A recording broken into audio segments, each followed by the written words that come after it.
Hello, welcome back. It's for you, it's St. Patrick's Day. For me, however, it's Pie Day, and so I figured we could meet in the middle, and I'd make shepherd's pie. It's actually cottage pie, but most people know it as shepherd's pie. The only difference is that shepherd's pie is made with lamb, and then cottage pie is made with beef. Most people have had the beef version, and it's just called shepherd's pie. But let me know if you knew that making it with beef was called cottage pie. Alright, now that you know it's St. Patrick's Day, I don't need this anymore, because that's going to get in the way. Alright, so I told you what we're making already. Let's just jump right in, start listing off those ingredients. We got garlic, onions, celery, carrots, a little bit of flour. Obviously, mine is gluten-free. You'll just use normal flour. Tomato paste, beef bouillon cube, bouillon.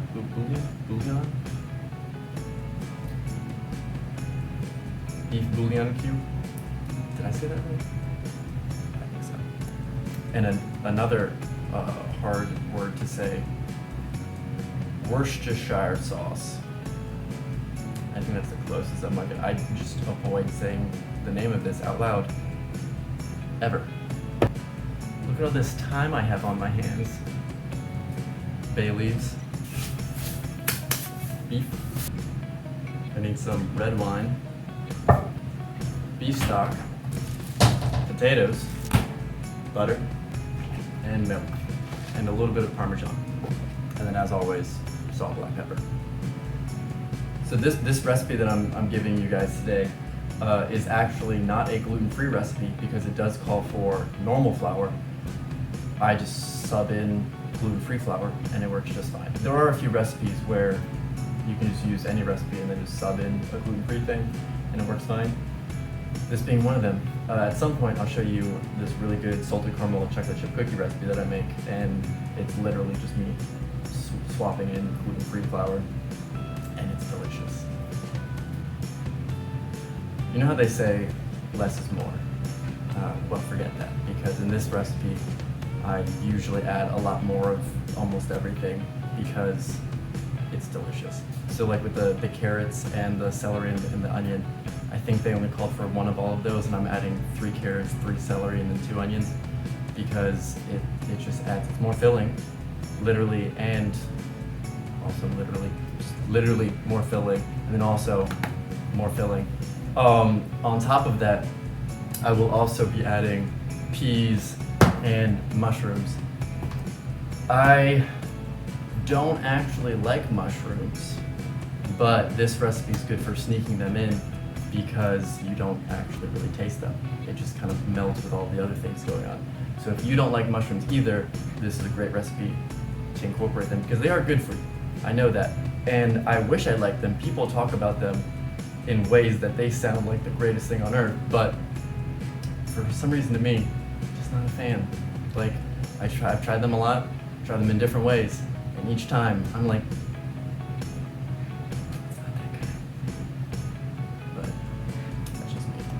So, like always, you're the chef, so if you like something or don't like something, you can add or take it away, because you have the final say.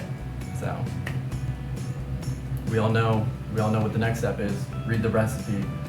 All right, I'm gonna read, and then we're gonna get cooking. It's essentially 4 steps that we need to do.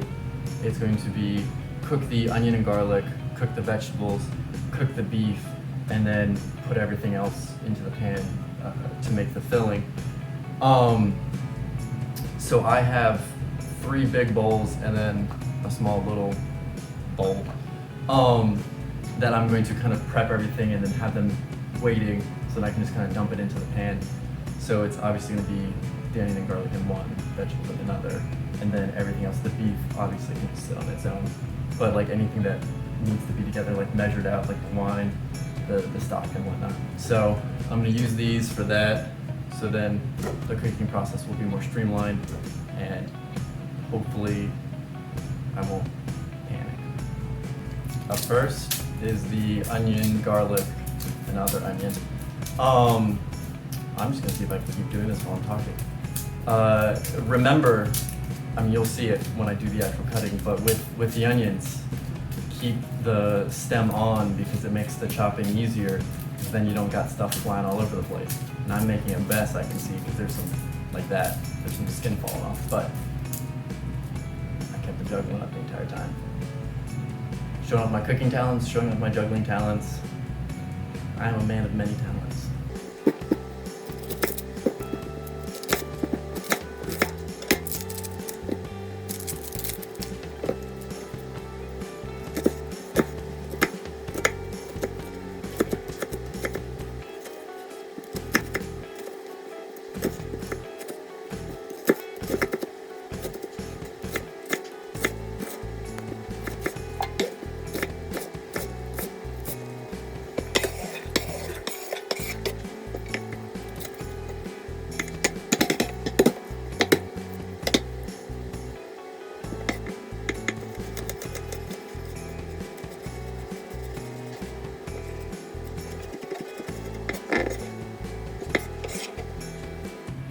We just finished chopping the onions and the garlic.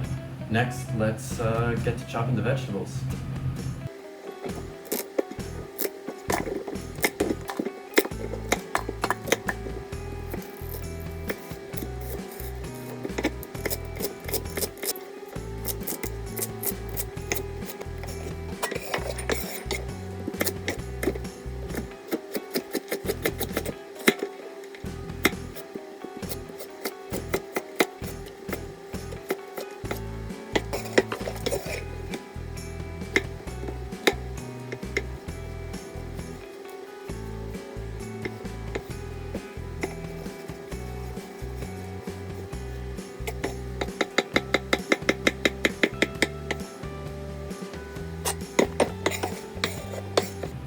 We just finished chopping the vegetables, and granted, it was a lot of mushrooms, but A, I don't really use them for anything else, so I figured make them all, and then B, they're going to reduce down when they are being cooked, and also they're going to absorb a lot of the other flavors. So in this situation, the mushroom flavors is pretty much going to be masked. So if coming from a guy that doesn't like mushrooms, this won't be fun. Next, we just need to do the kind of like, I guess, the liquids measuring, so like the beef stock and the wine, and then we can start cooking. This is like a good one. I'm gonna buy this. As you can tell, I'm not a big wine drinker, but let's pop this bad boy open. Just kidding. The good thing about cooking with wine is you can cook with wine if you really want to. All right, let's combine all the liquid ingredients and then we can start cooking.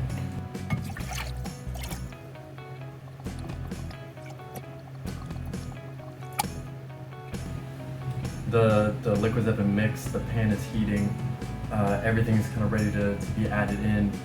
And one final point is the bay leaves. Just make sure that you remember how many you put in, because at the end you need to take them out because you don't leave them in there. They're purely just kind of like stew with everything, but you don't leave them in for the final product. So like I'm putting in 3. At the end I'll need to make sure that 3 come back out.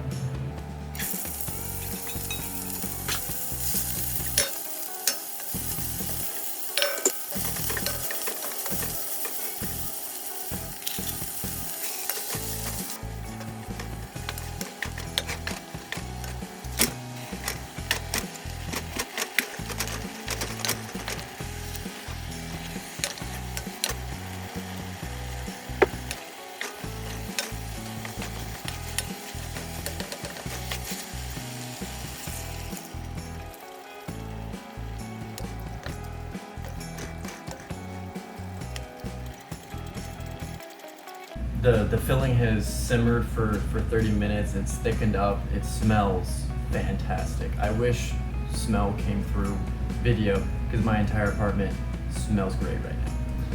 Next up is to make the mashed potatoes that will go on top of the filling. And so I have 2.5 pounds of potatoes that I'm gonna peel, chop up, and then boil. And I mean, that's mostly how you make mashed potatoes. So let's get to peeling.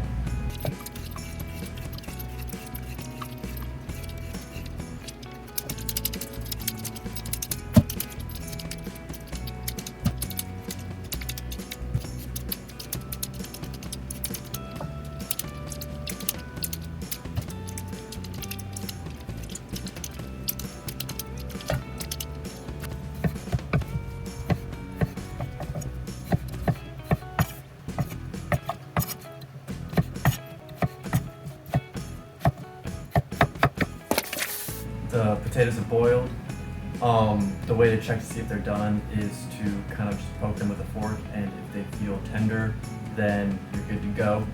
I'm also going to turn on the oven to 350, and that should give the oven time to heat up while mashing the potatoes and then also kind of assembling the pie into its final form.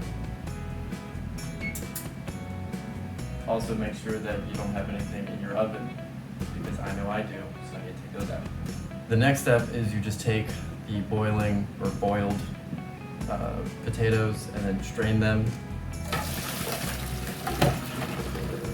Don't burn yourself. Make sure to kind of shake out any water and then just put it back into the original pan. Next step is to add the butter to the potatoes. Mash that until the butter is melted, and then add the milk and salt,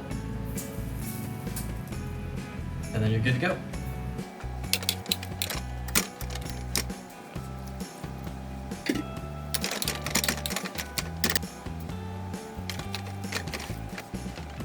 All right, and don't forget, we need to get the Baileys out of the filling. So we got 1, 2, we need to find the third one.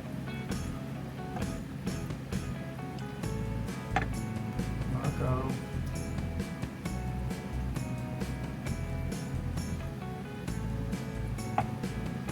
Oh, here we go. Found it. And 3. The filling is, right now it's still a little steamy, which implies that it's pretty warm still. It's probably supposed to go in the refrigerator, because I know the recipe says ideally overnight, which would imply that it goes in the refrigerator because you wouldn't want to leave that sitting out. And the only downside to it being hot is that the mashed potatoes are probably going to sink into it, especially if I'm trying to like spread it on top, because that would be me putting pressure downward, thus causing it to submerge. And the solution that I thought of is I'm going to MacGyver this Ziploc bag into a piping bag by putting the mashed potatoes into it, cutting off one of the corners, and then piping that on top, and then hopefully minimizing the amount of like spreading that I'm gonna have to do so that it doesn't sink. Let's hope it works. If not, learn from my mistakes and thoroughly chill the filling. I have the filling in the Dutch oven.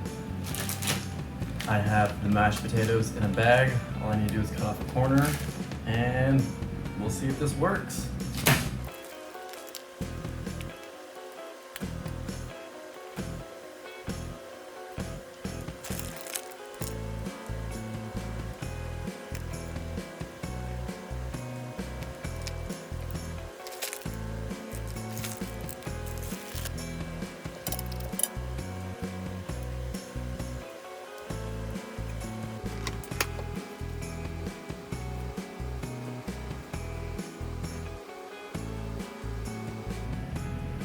So that actually worked out almost better than expected.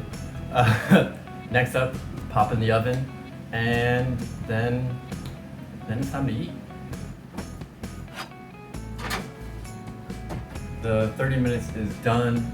It has baked. All that's left is the top wasn't golden brown like I'd like, so I just put the broiler on, and I'm just gonna kind of watch it until it gets that golden brown level that I want, and hopefully I don't burn it. Have you ever had a moment where you pulled something out of the oven and you're just like, that is pretty? Let's see if I can get this. Look at that. Oh, this is gonna be great. I'm excited. It's also quite warm. Now it just needs to cool for a few minutes because it is quite warm. But is it beautiful? It's perfect. I'm very happy with that. So it's cooled off. I scooped out some. You can have a little peek. Look at that. It's beautiful. It smells fantastic. It looks fantastic. It's gonna taste fantastic. I'm very excited. I have plenty of leftovers. It's probably gonna feed me for I'd say like 3 days. I feel like I'll probably eat all that within 3 days. And speaking of eating all that, I'm now gonna go eat that right now. But before I go, bye mom, still not dead. See ya.